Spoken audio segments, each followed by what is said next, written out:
ముస్లింలను కించపర్చిన రౌడీరెడ్డి కౌశిక్ రెడ్డిపై చర్యలు తీసుకోవాలి. ముస్లిం మైనార్టీ యువకుడు సజ్జు మొహమ్మద్ కరీంనగర్ జిల్లా జమ్మికుంట పిఎస్ లో హుజూరాబాద్ శాసనసభ్యులు పాడి కౌశిక్ రెడ్డిపై ఫిర్యాదు చేశారు. వీణవంక మండలంలో గల సమ్మక్క సారలమ్మ జాతర వారి కుటుంబ సభ్యులకు ఉన్నటువంటి అంతర్గత వ్యవహారంలో పోలీస్ శాఖకు బాధ్యత వహిస్తున్న గౌరవ కరీంనగర్ సిపి గౌస్ ఆలంని ఉద్దేశిస్తూ మతాన్ని కించపర్చే విధంగా కౌశిక్ రెడ్డి సిపిను తురుకోడు అంటూ సంబోధిస్తూ హిందూ ముస్లింల మధ్య ఘర్షణలు జరిగే విధంగా మత విద్వేషాలు రెచ్చగొడుతున్నారు. ఘర్షణలకు కారణమవుతున్న ఎమ్మెల్యేపై చట్టపరమైన చర్యలు తీసుకోవాలని కోరారు. ఈ కార్యక్రమంలో ముస్లిం సమీర్, మొహమ్మద్ ఖలీల్, యాకూబ్, సలీం, సమీర్, బాబా, అయాన్ ఖాన్, సుఫియాన్, తుమ్రేజ్, అస్లాం, ఫరూక్, రవూఫ్, ఇమ్రాన్ ఖాన్, జమాల్, సాదిక్, జాకిర్ తదితరులు పాల్గొన్నారు.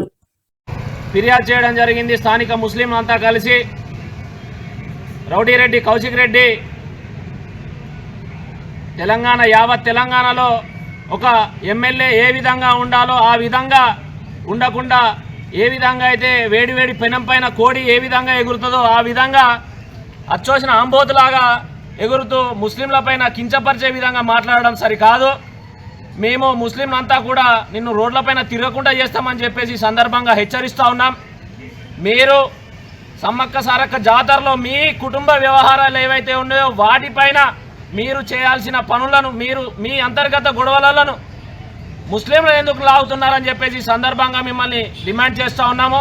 కౌశిక్ రెడ్డి బిడ్డ ఖబర్దార్, ఇప్పటికే నువ్వు హుజూరాబాద్ నియోజకవర్గాన్ని యావత్ తెలంగాణ మొత్తం కూడా ఖరాబ్ చేస్తున్నామని చెప్పేసి ప్రతి ఒక్కరు ఎక్కడికి పోయినా మీరు ఏ నియోజకవర్గం అని అడిగితే హుజూరాబాద్ అని అంటే మీరు అక్కడ నుండి వచ్చిరా అనే ఒక దౌర్భాగ్య పరిస్థితిలో హుజూరాబాద్ నియోజకవర్గ ప్రజలు జీవిస్తూ ఉన్నారు. ఇలాంటి కౌశిక్ రెడ్డి రౌడీరెడ్డి కౌశిక్ రెడ్డిని ఎమ్మెల్యే సభ్యత్వం నుండి రద్దు చేయాలని చెప్పేసి మా ముస్లిం సమాజం అంతా కూడా డిమాండ్ చేస్తూ ఉంది. తక్షణమే వానిపైన యాక్షన్ తీసుకోవాలని చెప్పేసి మేమంతా డిమాండ్ చేస్తూ ఉన్నాం. ముస్లింల ఐక్యత, ముస్లింల ఐక్యత, ముస్లింల ఐక్యత, ముస్లింల ఐక్యత.